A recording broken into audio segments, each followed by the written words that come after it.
معصوم نے فرمایا بدبخت ہے وہ مبلغ اور واعظ جس کی تبلیغ کی وجہ سے لوگ عمل کر کے نجات پا جائیں گے لیکن وہ خود جہنم کا ایندھن بن جائے گا۔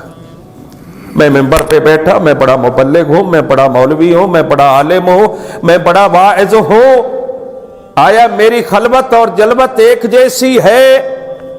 تو پھر تو میں مبلغ ہوں، پھر تو میں امر بالمعروف کر سکتا ہوں، پھر تو میں نہی عن المنکر کر سکتا ہوں، لیکن اگر میری خلوت اور ہو، میری جلوت اور ہو تو یہ شیطانی طریقہ تو ہو سکتا ہے، رحمانی طریقہ نہیں ہو سکتا ہے۔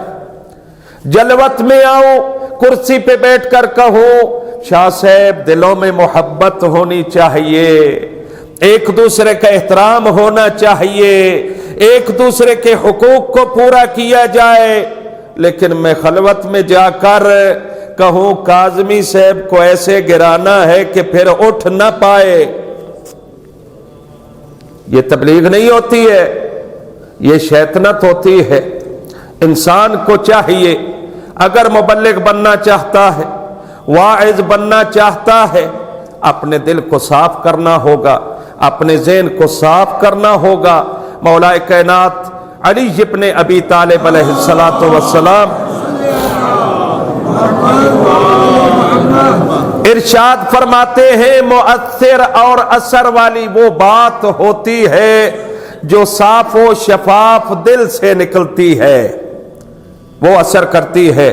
جو گندے دلوں سے بات نکلے نا وہ اثر نہیں رکھتی ہے، وہ ایسے ہے جیسے تیر ہوا میں آپ نے پھینک دیا۔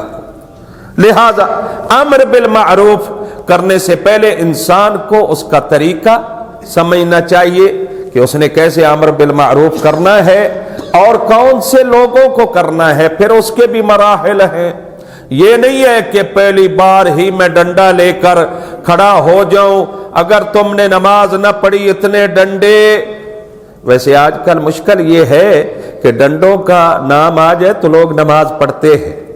ہمارے ہاں ایک بہت بڑا خاندان ہے ننگیانہ صاحبان، ان کے گاؤں ہے جلال پور جدید ننگیانہ سرگودا میں، چھوٹا سا گاؤں ہے، بڑی ساری مسجد ہے، بڑی خوبصورت مسجد ہے۔ اس کی بنیادیں اتنی چوڑی تھی کہ اس وقت یہ گاڑا ہوا کرتے تھے، گاڑی ایک ہوتی تھی بڑی، ایک تو گدھا گاڑی ہے نا، ایک بڑی گاڑی جس پہ بیل، وہ اس بنیاد پہ چل کر آتا تھا، اتنی چوڑی تھی۔ مسجد آج تک ہے، بڑی خوبصورت ہے، اور میں کہوں گا یہ بھی ایک نوادر میں سے ہے۔ وہ مسجد ایسی ہے جہاں پہ شیعہ کی اذان بھی ہوتی ہے، اہل سنت کی بھی ہوتی ہے، وہاں پہ شیعہ کی جماعت بھی ہوتی ہے اور اہل سنت کی جماعت بھی ہوتی ہے، اور کبھی آج تک لڑائی جھگڑا نہیں ہوا۔ وہاں کا ننگیانہ صاحبان میاں سلطان علی، اس نے کہا کہ جو نماز پڑھے گا نا اس کو سال کا پورا خرچہ دیا جائے گا، کم از کم گندم دی جائے گی۔ تو کچھ لوگ آئے، کچھ نہیں آئے۔ نماز تو مشکل ہے، باہر دھوپ پہ کمانا آسان ہے۔ جب انہوں نے دیکھا یہ نہیں ہوتا تو انہوں نے کہا جو نماز پہ نہیں آئے گا اس کو 5 ڈنڈے ڈیرے پہ بلا کر مارے جائیں گے۔ پھر جناب لینے لگ گئی، نیک اور نمازی آ گئے، کیونکہ میاں صاحب کا ڈنڈا تھا، سب نماز کے لیے آتے تھے۔ اللہ اس مرحوم کے درجات بلند فرمائے۔ پھر اس مرحوم نے 2 مربع زمین یعنی 50 ایکڑ زمین مسجد کے نام کی، اور 50 ایکڑ امام بارگاہ کے نام کی، 50 ایکڑ مدرسہ دینیہ کے نام کی، اور آج تک وہ ہے، اور اسی کے جو فائدہ آتا ہے مسجد امام بارگاہ اور مدرسہ کو جاتا ہے۔ تو بہرحال امر بالمعروف، وہ تو دولت مند تھا، بڑا آدمی تھا، وزیر بھی رہا، اس کے ڈنڈے سے ڈرتے تھے۔